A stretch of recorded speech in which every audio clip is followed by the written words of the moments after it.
Welcome to episode 8 of the Dish Up Podcast. I'm the host, Kent Hansen. You can find the podcast on Twitter, Instagram, Facebook, Dish Up Podcast.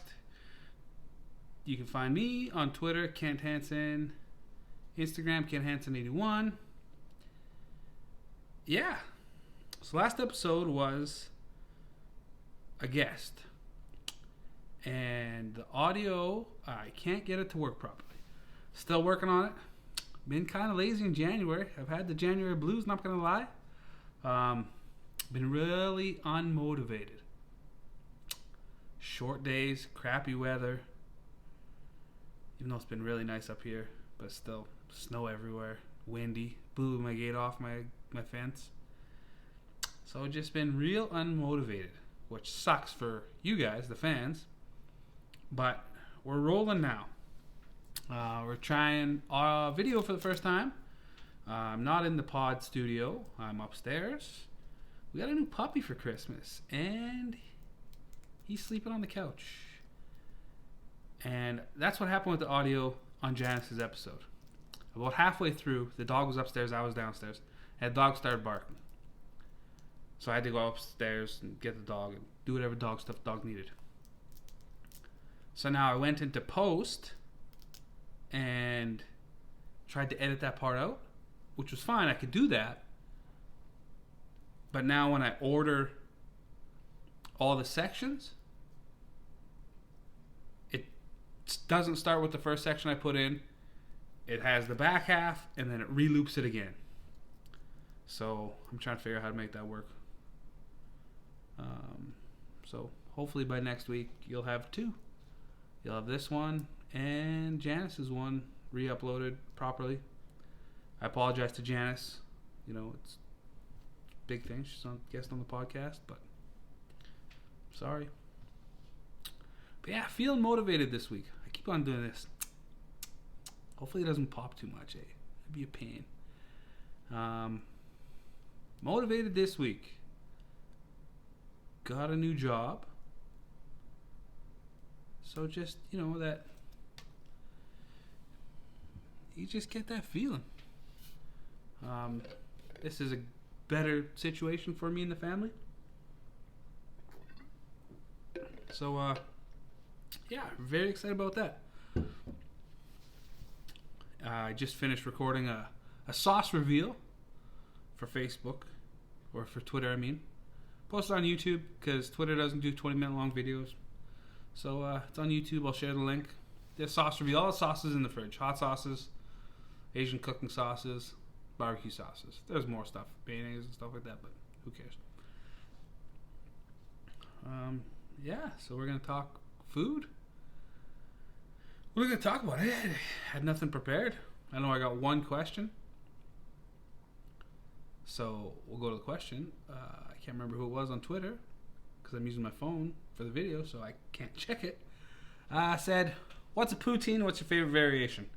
Poutine, Canadian thing, Quebec thing. French fries, cheese curds, hot gravy. Simple. Delicious. A real drunk food. A real getting loose food. We got a poutine place in town where people just go for lunch to get poutine on a Wednesday. I don't understand myself. But I guess I'm 39. I'm not 21 anymore. 21, I'd probably go to poutine for lunch every day. Favorite variation. Just straight poutine. Fries, cheese curds. Got to be cheese curds. Not shredded cheese, not matzah. Cheese curds. I don't know what makes cheese curd, but it's got to be a cheese curd. If you don't like it, I don't care. And then gravy. Hold on one second.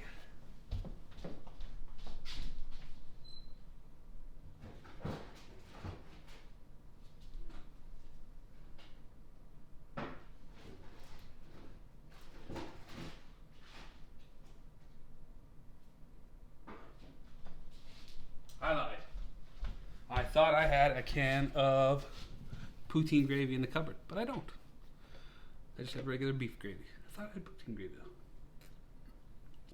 Um,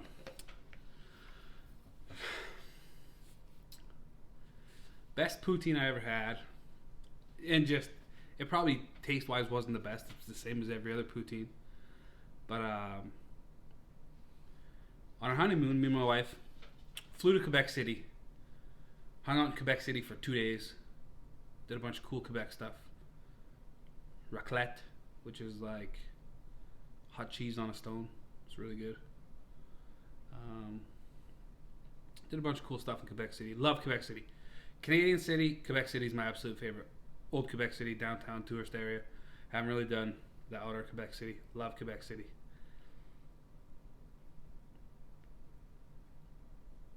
And then we hopped on a cruise ship to take us from Quebec City to end in Boston.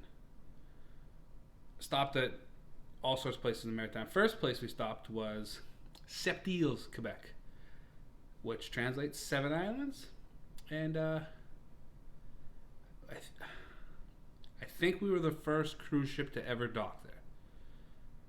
CBC Radio was out, CBC TV was out, bands out. There was a big thing. The whole town came out.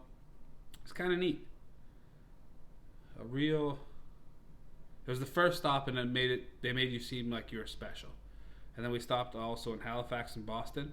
And Halifax was a dark, dirty, dingy place that smelled like piss when you got off the cruise ship. And Boston, because it's America, you're treated with security guards with big ass guns. So Sept-Îles was my favorite. So me and the wife just walked around for 5 hours in Sept-Îles, Quebec, and went to this little diner, walk-up counter, the old diner benches, plastic trays, old classic diner. Had a real French poutine. So it was really good. Really liked it. So that's probably my favorite, even though it's exactly the same as every other one. Nothing special about it, but it was cool.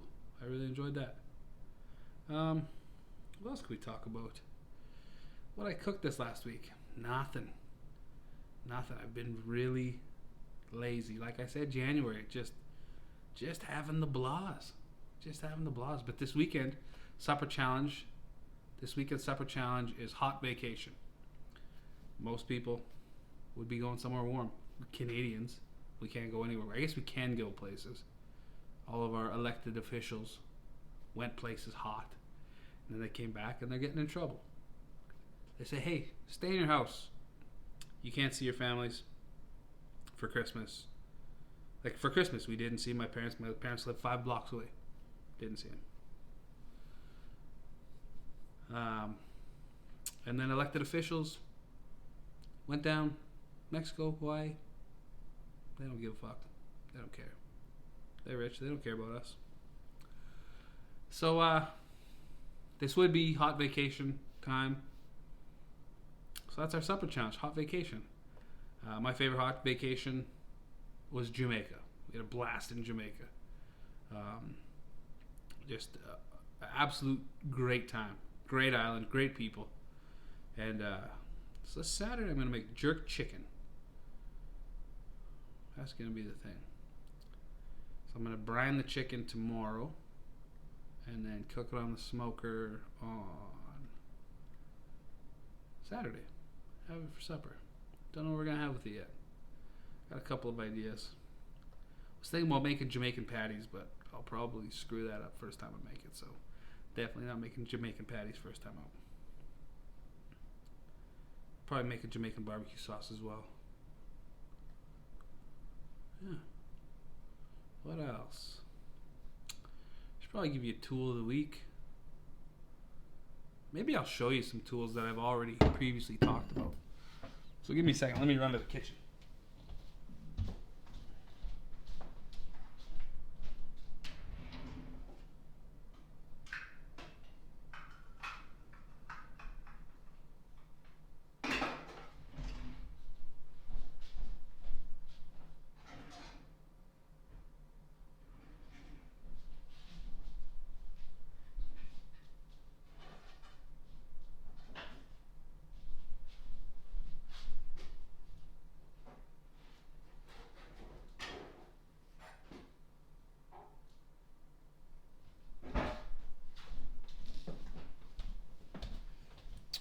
we got some treats here.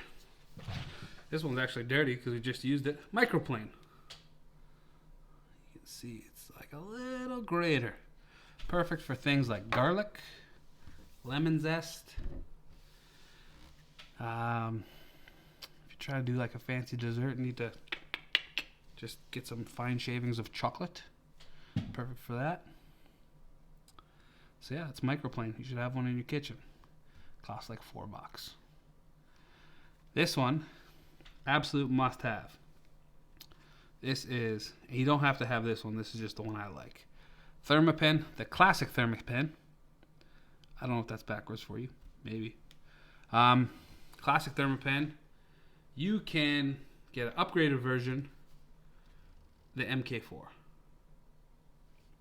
It's really good. It's super fast. 3 seconds, it'll tell you the temperature. You fold it out like this. My battery's dying. It tells you temperature. You stick it in something. Temperature goes up. That's between my fingers. Yeah. So if you got like 10 pieces of chicken, super fast. Other companies make these. Thermapen's just my favorite because they got smaller ones, more inexpensive, that are still fast, called Thermopops. So you can check those out. If you're cooking meat in the kitchen and you don't have a thermometer, what are we even doing? What are we even doing here? What are we doing in the kitchen? What are we doing? Chicken breasts, USDA, which Canadians also go off of, 160 degrees, might be 165, I don't care. 160 degrees is when it's hot enough that it kills all the bacteria. Chances are, if you eat raw chicken, you're not going to die. They have thresholds. So it's like chicken parts, I think like 15% of chicken parts are allowed to have the salmonella bacteria in it. So if you ate cold raw chicken, you're probably not going to get salmonella. But you might. You might get the 15% that has salmonella. But just don't do it. But when you're cooking, especially chicken breast, white meat, you're cooking it at 160. It is done. There's no more bacteria. That's not when it tastes the best. 150 is the juiciest chicken breast. But not all the bacteria are killed. So they tell you 160 because that's when all the bacteria are dead. And you can eat it safely. So, once you hit 160, it continues to dry out.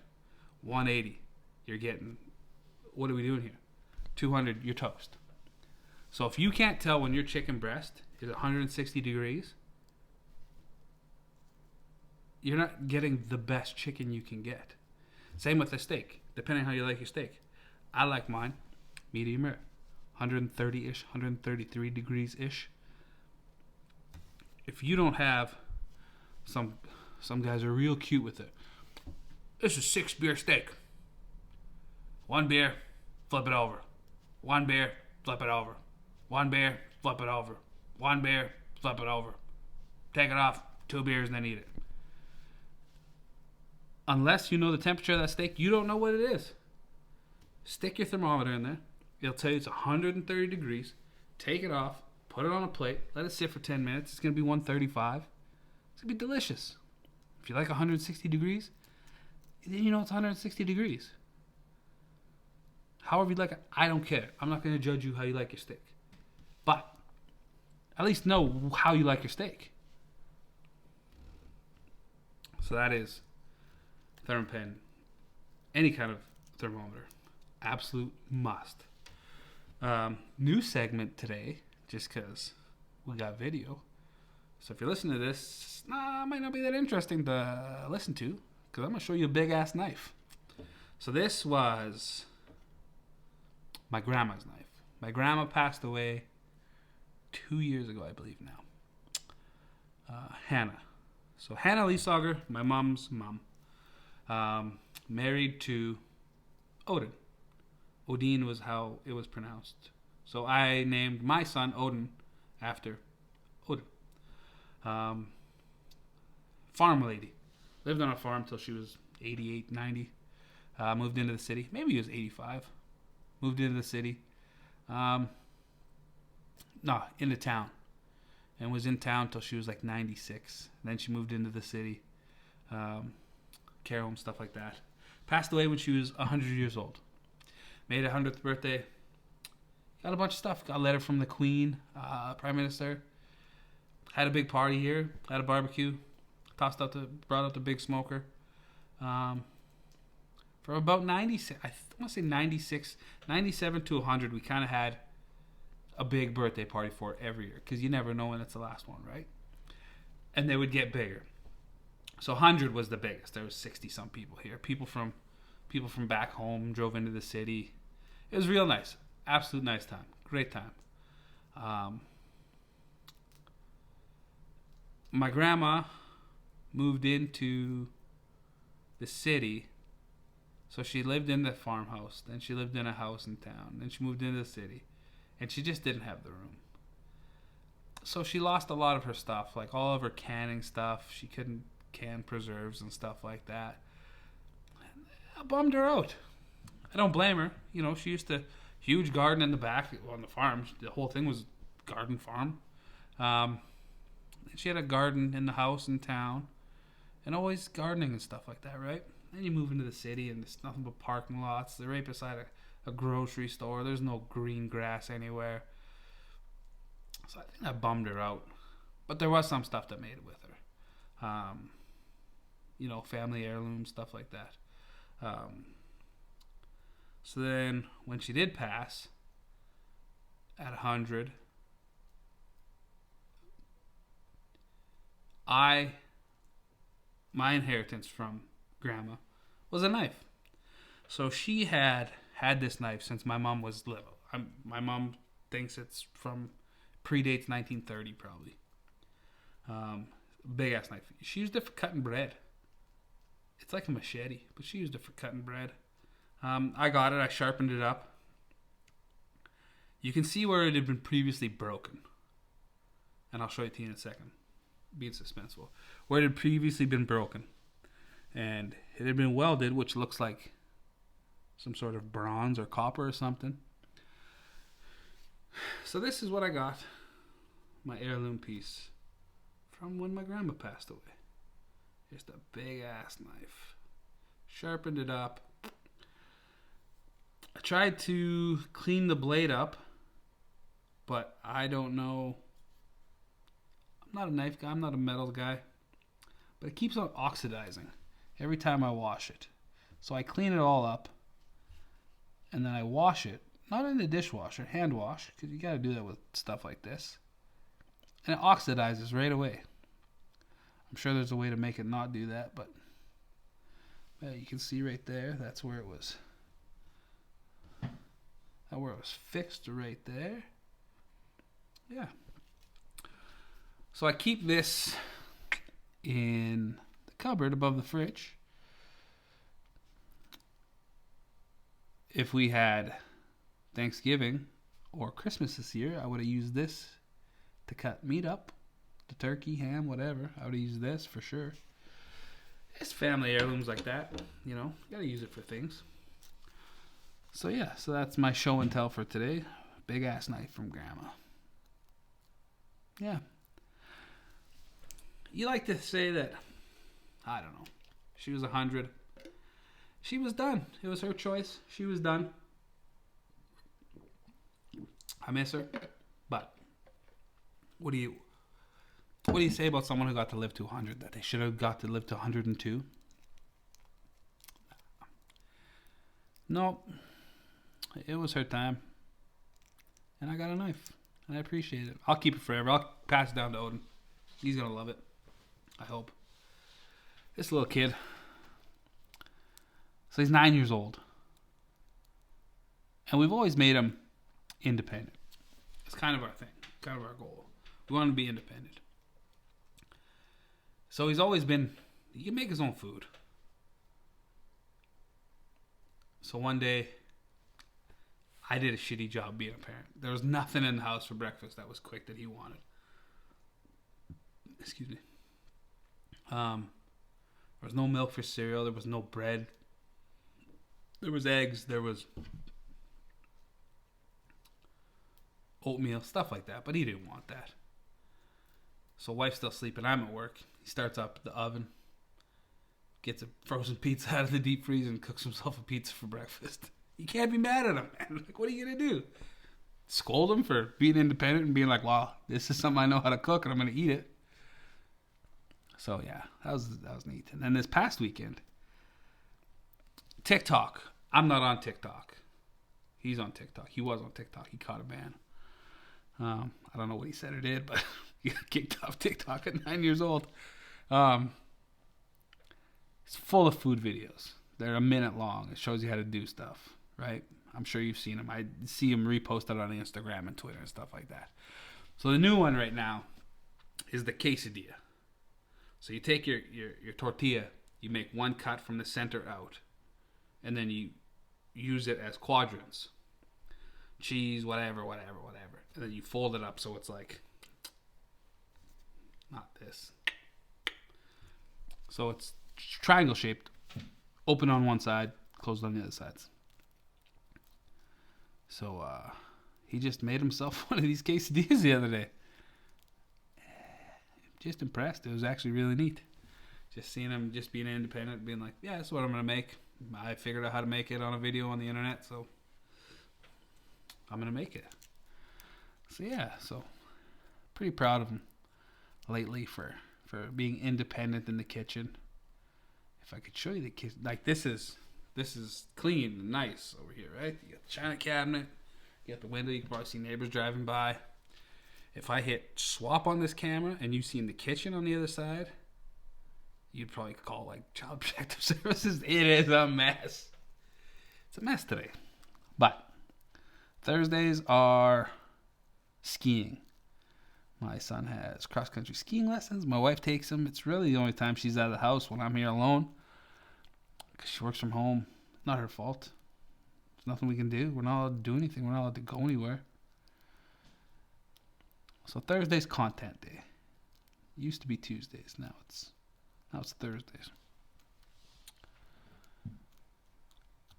I could be cleaning the kitchen right now, but I'm not, because just not gonna. I'm making this. See if there's anything in here that's cool. Oh, we'll do some more show and tell. So my son loves grilled cheese and soup. So my mom, Grandma Joyce, made Odin's grilled cheese plate. Love this plate. Got knocked off the counter and broke into 4 pieces the other day. Not sure if you can see that chip. Not sure if you can see the cracks. So, china cabinet it is. It's not going anywhere soon.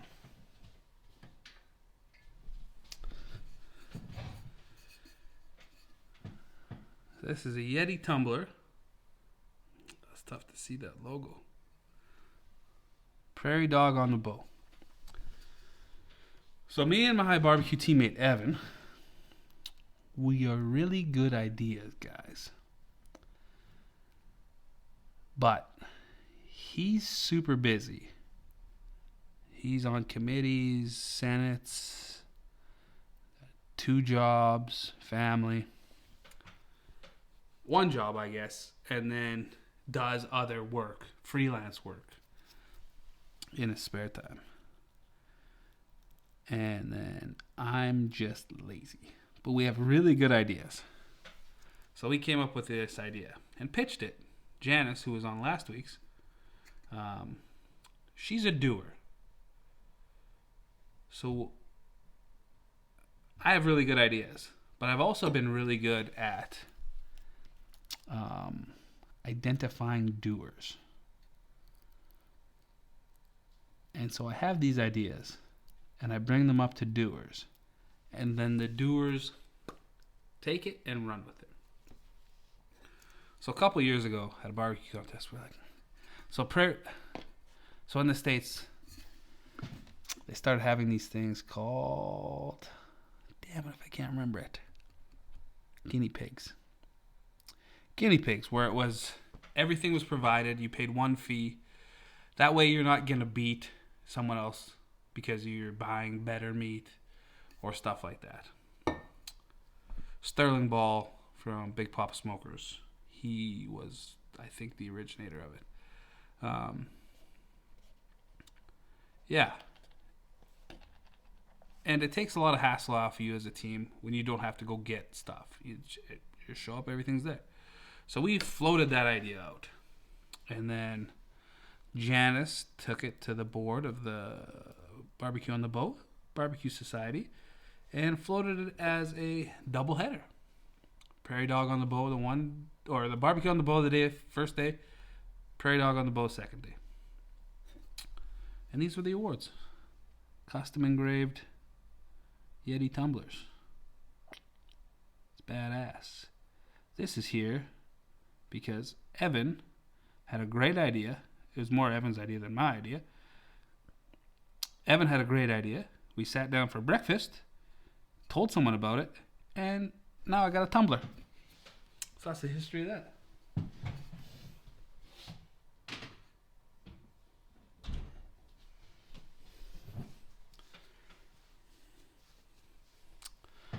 What else can we talk about today?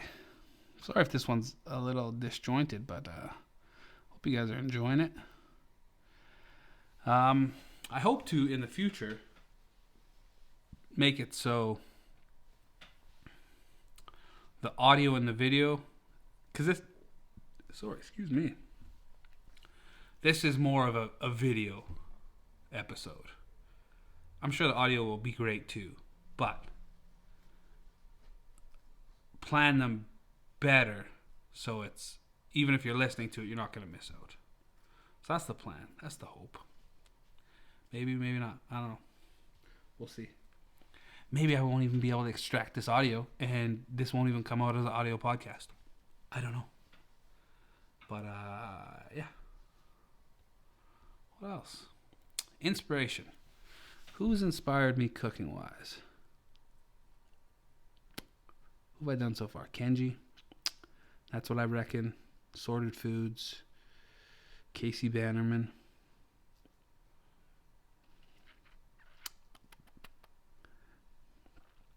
See, I always have this well of barbecue people I can go to.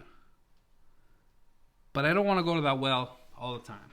As far as guests go, I could have barbecue guests on all day, every day. But I don't want this to be a barbecue podcast. I want this to be a food podcast, a cooking podcast. So I want to talk about all sorts of stuff.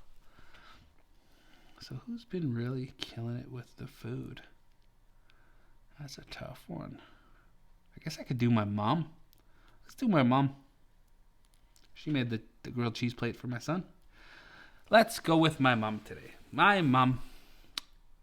Food inspiration. My mom's been a cook, I believe, my entire life. Cooked in cafeterias,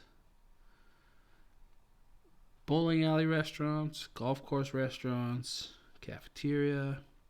Ran her own cafeteria for a couple of years.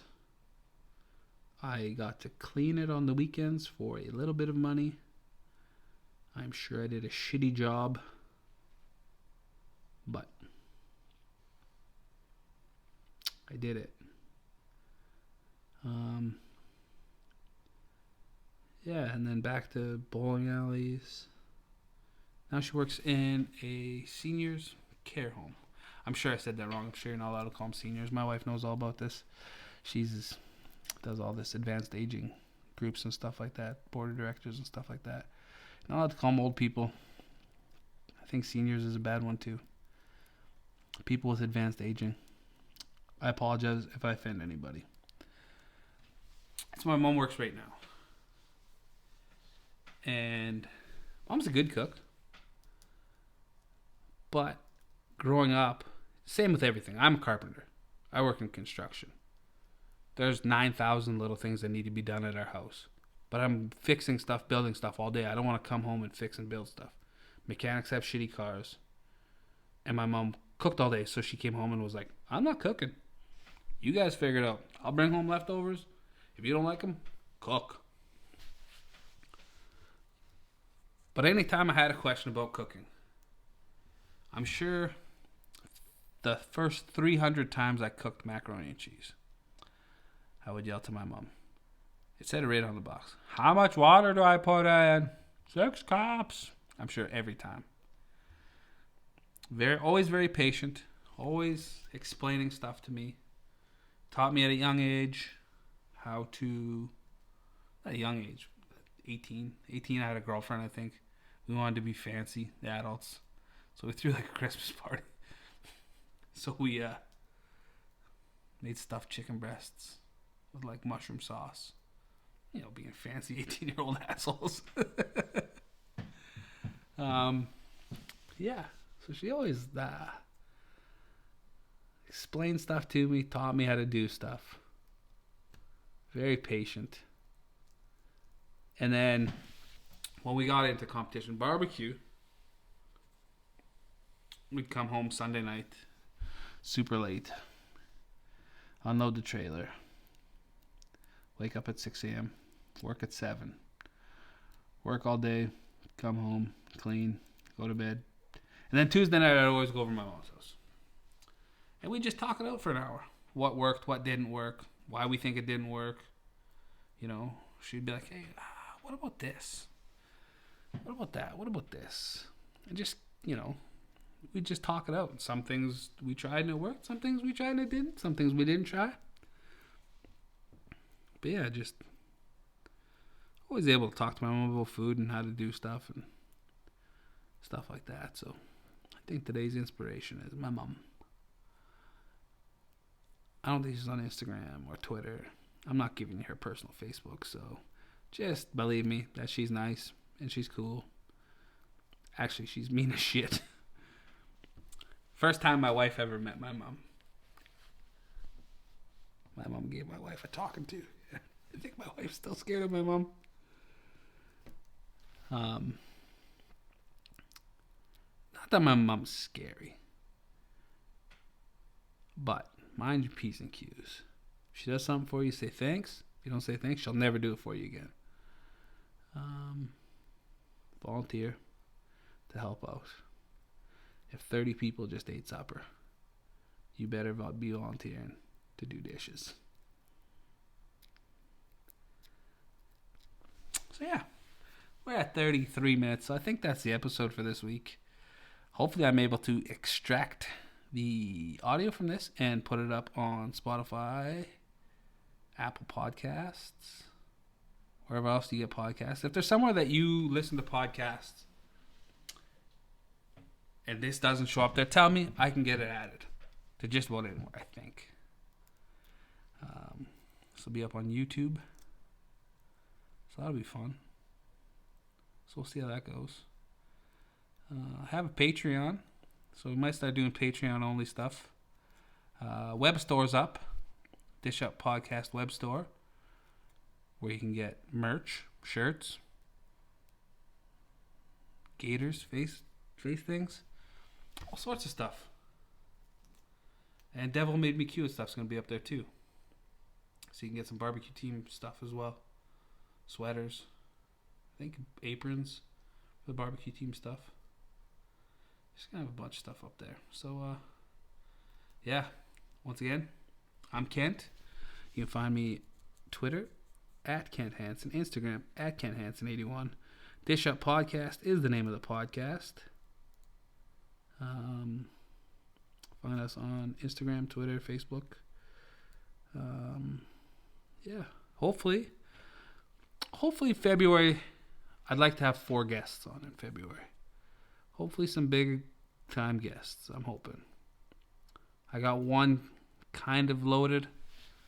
And then off of that one, if I can piggyback off of that one, I would love to be able to. And, yeah. So, thanks for watching. Thanks for listening. talk to you later.